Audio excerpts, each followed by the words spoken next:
qualquer município menos a capital, porque esta plenária que se encerra daqui a mais ou menos um mês, ela priorizou a interiorização do Conselho de Psicologia e fomos muito felizes no último sábado, nós inauguramos mais um escritório na cidade de Feira de Santana, muito próximo aqui, se não me engano, faz parte da subsede Sertão.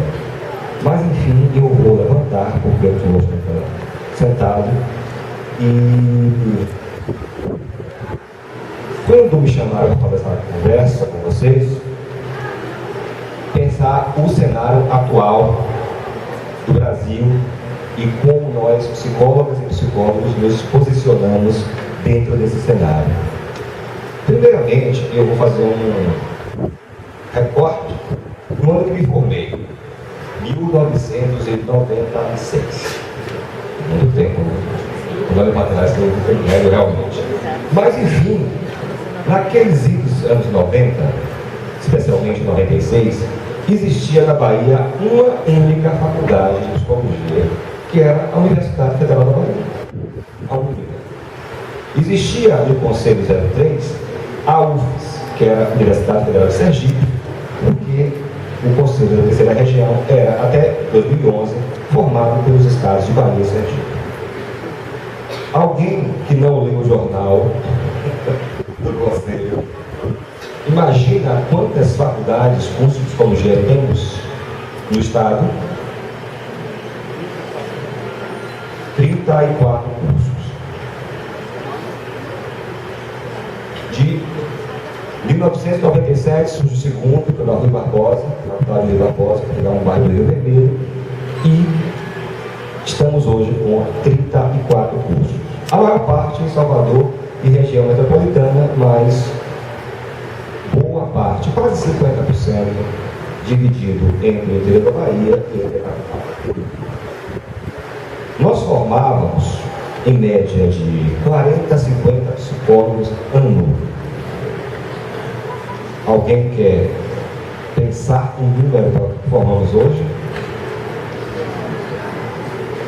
De acordo com a demanda atual.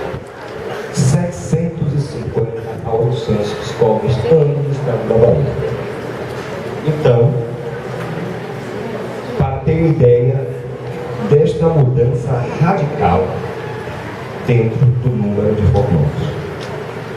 Outra coisa muito interessante é a mudança do perfil do estudante de psicologia, porque quando existia uma única faculdade,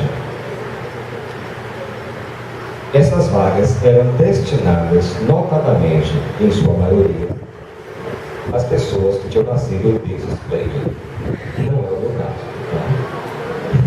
Eu sempre estudei escola pública, desde o pré-primário até o mestrado. Nunca tive a oportunidade de sentar, pagar uma mensalidade numa escola particular. Mas todos os meus colegas, todos não, eu diria que 90% dos meus colegas, eles vinham de escola particular. E a faculdade particular, quando ela entra, e com essa possibilidade de financiamento, através dos FIES, Universidade para Todos e outros programas, permite a uma parcela da população que normalmente não estudava e muito menos se interessava por psicologia, começar a estudar. Nunca houve tantos pobres, tantos negros e indígenas estudando psicologia. Eu durante o tempo que passei na faculdade, eu percebi que eram 8 negros por ano que entravam na Universidade Federal da Bahia. Mas enfim, então já temos um primeiro panorama, o número de cursos de psicologia. O segundo é o perfil do estudante de psicologia que está mudando a partir deste grande boom, digamos assim, das faculdades particulares. As coisas não terminam por aí, as coisas continuam mudando e só tem dois aspectos do cenário atual. Os alunos e alunas de psicologia continuam entrando nas faculdades pensando a mesma coisa. Eles querem ser psicólogos porque são bons em dar conselhos e gostam de ajudar as pessoas. Quanto ajuda, sem problemas, mas conselho é uma coisa que ele não dá. A gente não está aqui para dar conselho a ninguém, mas é ninguém que deve fazer. E é um grande erro. O choque que o aluno de psicologia tem quando entra no curso. Não posso dar conselho. Gente, mas a ideia do psicólogo ainda está atrelada à prática clínica. Clínica de consultório. Aquele modelo tradicional, hoje eu recebi vários parabéns no Facebook, e boa parte deles tinha um divã, algo que eu sempre rejeitei. Nada contra quem deita no divã, nada contra quem compra o divã para o outro deitar, mas a minha nunca foi deitar no divã e nem fazer ninguém deitar. Eu gosto que as pessoas fiquem bem em pé para poder andar, em pé para poder correr, para marchar. Essa sempre foi a minha prática.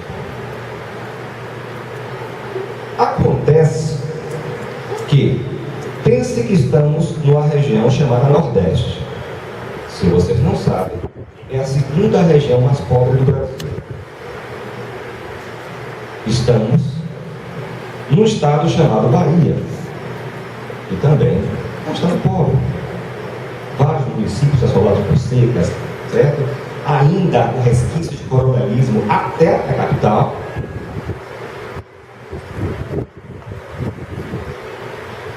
E não conheço a realidade deste município alagoinense, mas não creio que tenha diferença não.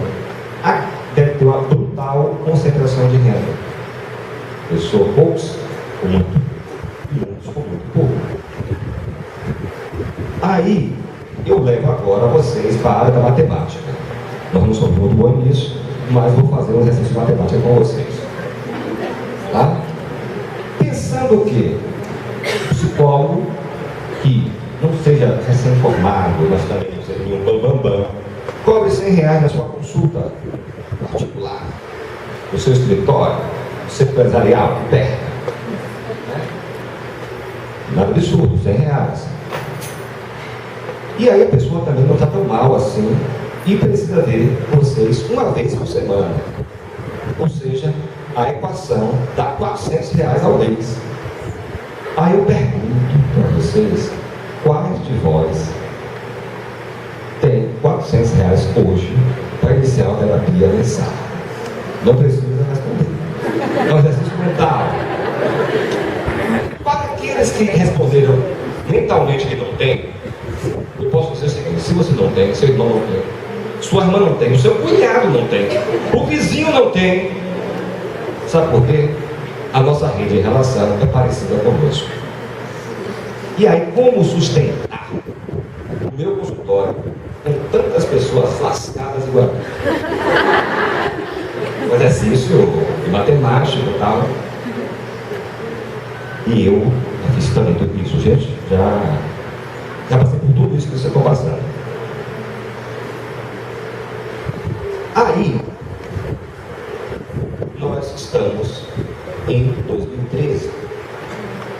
Em 2006, eu larguei um trabalho extremamente confortável onde eu estava, coordenador de recursos humanos de uma grande montadora multinacional em Camaçari, para seguir o meu destino, que eu sempre gostei, que era trabalhar com psicologia social. E fui cair no Centro de Referência da Assistência Social, os CRAS. Você já deve ter ouvido falar. Né? E aí nos debatemos, não só eu, 18 psicólogos, com uma interrogação. O que é que a gente faz nesse espaço? O que é que a gente faz nesse espaço? Fomos convocados para trabalhar nesse espaço e o discurso de cada um dos psicólogos e psicólogas, eu não vou mentir que eu não fiquei muito na lamúria não, eu parti para... E também ia fazer alguns trabalhos com algumas ONGs, então foi mais fácil para mim. E conseguimos, na verdade, uma reunião só com os psicólogos e psicólogas de 15 em 15 dias para discutir nossas práticas.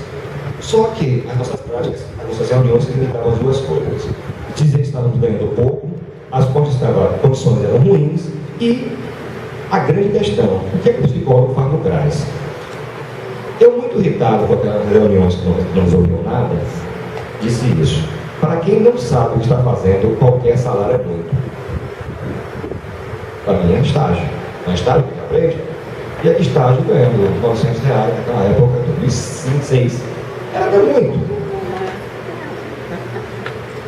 Trago esse exemplo, para mostrar agora um outro cenário atual em termos de desafios que, sabidamente, uma pessoa da mesa falou que um dos problemas, desafios da psicologia para esse terceiro milênio é a formação. As formações, os currículos, não estão antenados com as demandas atuais da psicologia. Em 1998, 1% dos psicólogos e psicólogas trabalhavam em políticas públicas, segundo o censo do Conselho Federal de Psicologia. Em 2004, foi feito outro censo e descobriu-se que 4% dos psicólogos e psicólogas estavam nas políticas públicas. Mas uma pesquisa em 2010 e 22% dos psicólogos e psicólogas estavam nas políticas públicas. Eu creio que hoje, 25%. Um quarto, e posso dizer, não sou mandinar, muito menos Walter Mercado, mas 60% dos estudantes que estão aqui irão trabalhar nas políticas públicas. Não conheço as grades curriculares da Unip, nem da Santíssima, mas já convido que, se não o houver, que coloquem estas práticas de psicologia comunitária, psicologia social aplicada, psicologia em interface com a defesa civil, psicologia das emergências e desastres, porque a sociedade está demandando. No início do ano, quem se lembra, nós temos memória péssima, mas eu gosto de lembrar, houve um incêndio na Boate Kiss. Lembra, Santa Maria? Pouco tempo depois, o prefeito de Santa Maria apareceu na televisão pedindo psicólogos e psicólogas para atuarem junto às famílias que foram atingidas por aquele desastre. 3 anos antes, o prefeito de Recife pediu, pelo amor de Deus, tire os psicólogos e psicólogas daqui, porque eles estão fazendo um trabalho ruim, eles estão chorando com a população. Então, 3 anos depois, nós, de inúteis, dentro de um espaço, já passamos a ser necessários. Então, estamos apontando para as políticas públicas. Aí vem um outro problema. Qual é o grande problema? São as nossas ferramentas, o nosso instrumental teórico, metodológico, que, infelizmente, sofre pouca modificação nos conceitos, na verdade, na forma de atuar. Toda teoria, ela tem uma pessoa ou um grupo de pessoas que pensou ela. Tem um momento histórico onde é construída esta ideologia, esta teoria. E o autor tem a biografia, obviamente, a história dele, e, mais importante, a que população foi submetida a esse estudo para validar, digamos assim, os construtos que foram instruídos. Nós importamos teorias norte-americanas e europeias para ler o nosso povo. No livro Psicologia e Compromisso Social, que a Ana Bota organiza, ela tem um capítulo, que é o primeiro, 40 anos de compromisso social com a elite. Ou seja, de 51 a 1940, fazendo a psicologia para um tipo de público que não é aquele das políticas públicas. Porque nós, brasileiros, nos acostumamos a tudo que é público ser ruim. Transporte público é ruim. Educação pública é ruim. Saúde é ruim. E, notadamente, geralmente nós, classe média, também não utilizamos esses cursos. Só que não tem jeito, tem gente que tem que dar um busão mesmo. Tá? A gente não quer, a gente quer realmente ter o nosso carrinho. Esta é a ideologia, isso é que está preso na crença da maioria das pessoas brasileiras, inclusive até, eu diria, vou chamar um termo que o Gessé Souza, o sociólogo mineiro, disse, a ralé. Estamos preparados para lidar com a ralé? Nós gostamos da ralé? Nós entendemos a ralé?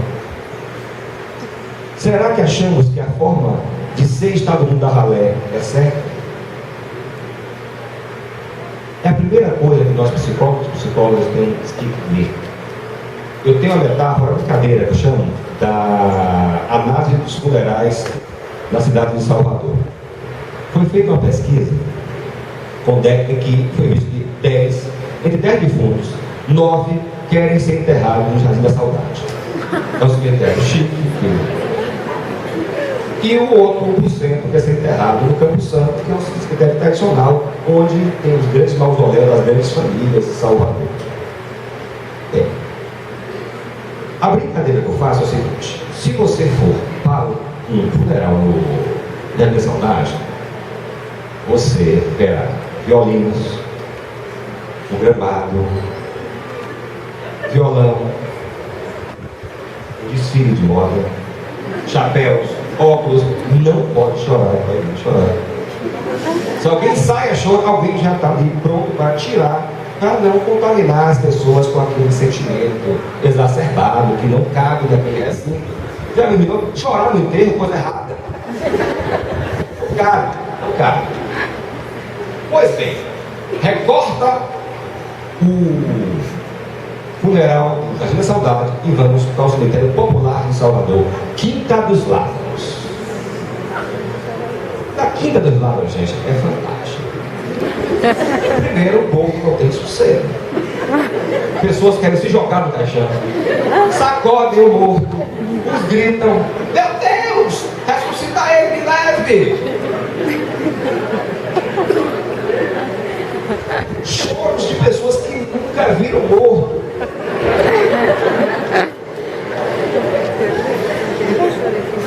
E os modelos de Cotolagra e Top não estarão em nenhuma nova Vogue Cosmopolitan da vida. Os cabelos não estarão arrumados, estarão desgrenhados, certo? Soltos para cima, os bichos subindo.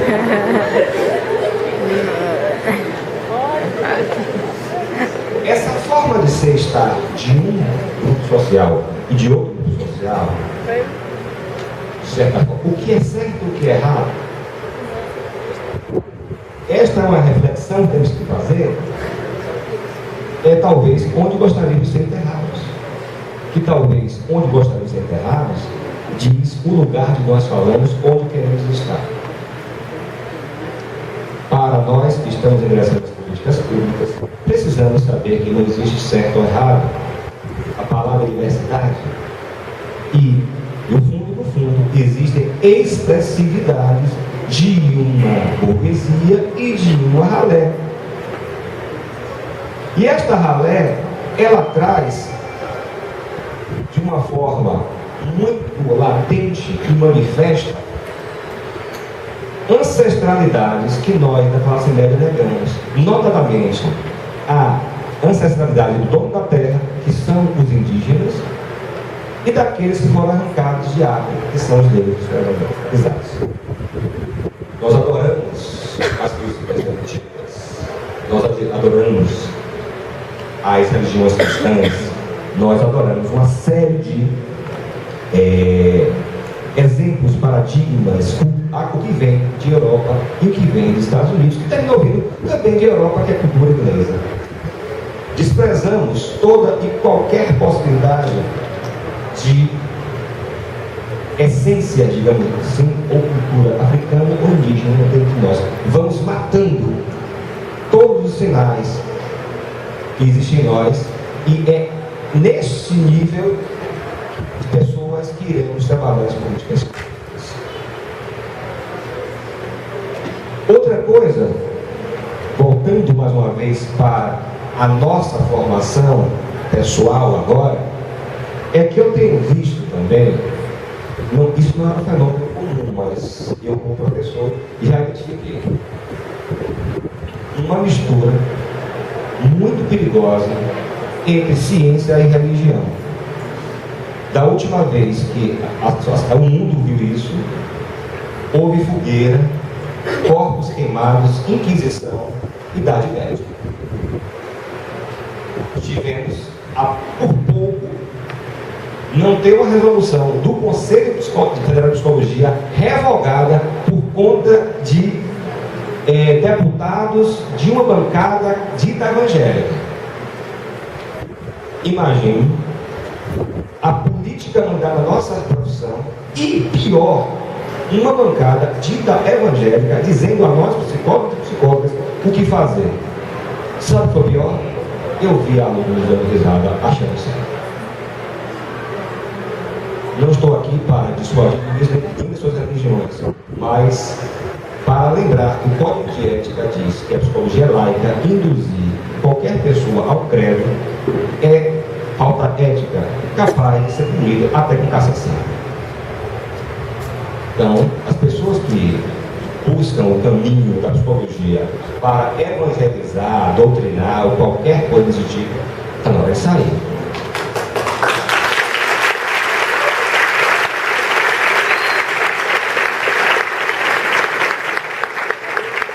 A dimensão espiritual do indivíduo é importantíssima para entender a subjetividade do mesmo, mas a subjetividade do psicólogo, a religião do psicólogo, não pode impactar nos desejos e nas crenças da pessoa que está orientada.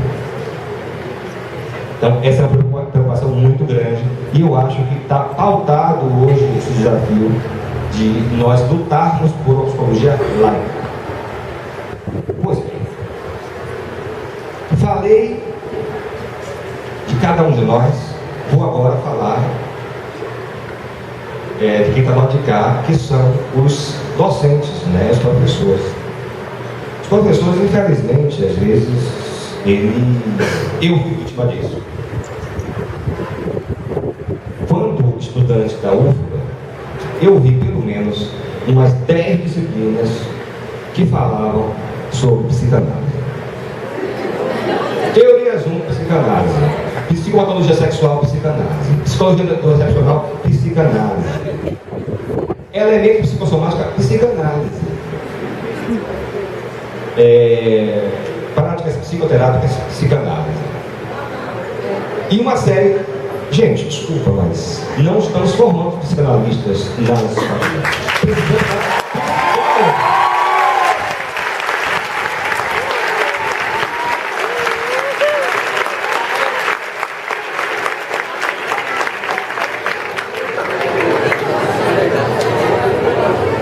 A gente precisa ter uma formação generalista e deixar que o estudante escolha o que bem quiser.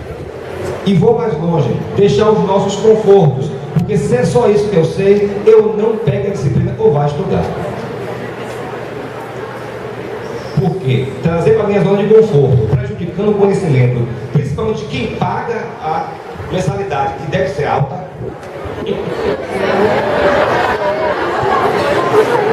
É um estelionato profissional. Então, meus amigos que aqui estão, dentro das suas matrizes, das disciplinas que vocês pegam, vejam a melhor possibilidade, veja a teoria que melhor se adequa e não a que você acredita, porque também não é tão grave assim quanto misturar religião com a ciência, mas eu acho que é um pouco de estelionato. E aí, pensa que acabou? Não acabou. Tem muitos problemas. Gente, ainda mantemos esta pose, o rei da barriga, de achar que seremos profissionais liberais. Esquece. seremos assalariados. Poucos aqui terão somente o seu consultório. Por vaidade terá, provavelmente deficitário. Espero que não, mas experiências. E vão fazer outros serviços. Vão ter atuar na sua clínica de trânsito, mas a sua não, a dos outros, e ter seu consultório. Vai dar sua aula, consultório. A outra coisa, gente, meus colegas, professores, evitem fazer terapia com seus alunos. Não é de bom tom. Em todas as faculdades que eu vou, embora o código de ética seja um pouco embaçado em relação a isso, não está muito claro, mas eu acho que não é muito ético manter duas relações de professor e professora com o seu cliente ou aluno ou aluna. Isso é complicado. Bem, voltando. Gente, e se nós recebemos salário, nós somos categoria. E se somos categoria, precisamos pensar como um coletivo. Não somos mais profissionais individualistas, fechados e si mesmados nos nossos castelos. Precisamos ter uma postura política de pressão. E se não fosse uma pressão que não só os conselhos sindicatos, hoje estaríamos com o capacho dos médicos, se fosse aprovado o ato médico do jeito que seria. Mas conseguimos uma mobilização muito inédita. Nós marchamos no 2 de julho. Engraçado, a população contra os médicos. Pensava que nós éramos médicos, ficavam vaiando a gente. É engraçado, ou seja, temos o povo a favor de todas as outras categorias que não os médicos, e a gente não soube capitalizar isso. Mas enfim, não ser este ser apolítico. É preciso ocupar todos os espaços. Ocupar esse espaço que aqui estou é uma opção política. Ocupar o sindicato é uma opção política. É preciso, gente, porque nada vem de graça. Nada vem de graça. Pois bem, o governo fomentou a grande entrada a inauguração de muitas faculdades, entrou muita gente, obviamente, da psicologia, e a saída foi o quê? Políticas públicas. Só que o problema é que as políticas públicas não estão muito bem desenhadas. Não sei como funciona aqui no município de Alagoinhas, mas, por exemplo, em Salvador, para trabalhar no CRAS, é QI. MD. Eu fui indicado, viu, gente? Fiquei 2 anos e meio. Trabalhando esse bolo aí, psicose.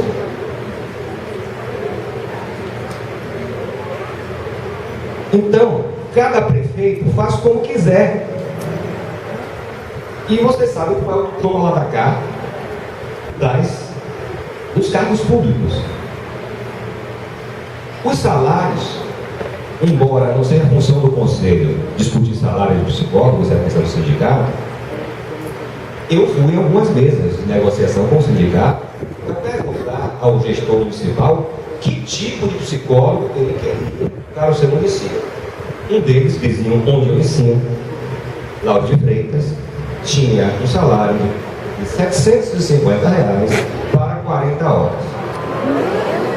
Eu pergunto, isso já tem 2 anos. Eu perguntei a prefeita isso e ela aumentou para R$1.500. Não é grande coisa.